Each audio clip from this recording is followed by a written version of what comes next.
Понеделник 18 август, кратки вести во 12 часот.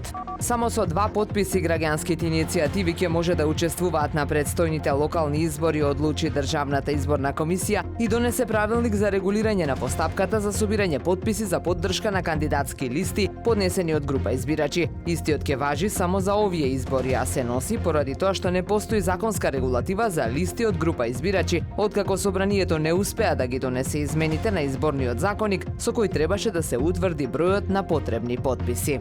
Во првото полугодие од годинава бројот на туристи во Македонија е поголем за 13,5% споредено со истиот период лани, информира македонскиот премиер Христијан Мицкоски. Кај странските туристи се бележи зголемување за 19,7%. Туристите уживаат во македонските градови и села во прекрасната македонска традиционална кујна и вина. Според последните официјални податоци на државна статистика, во јуни Охрид го посетиле 29.919 странски туристи. Меѓу нив најмногу бројни биле од Турција, Србија и Германија.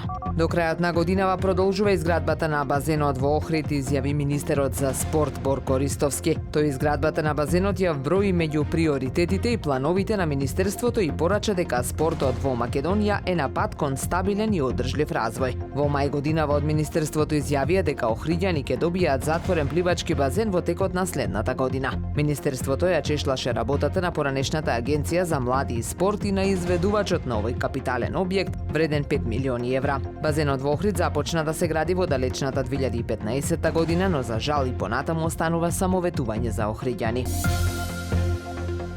Времето денес променливо облачно и посвежо со сончеви периоди, дува слаб северен ветер. Максималната температура во Охрид до 26 степени. Повеќе информации на ohridpress.com.mk.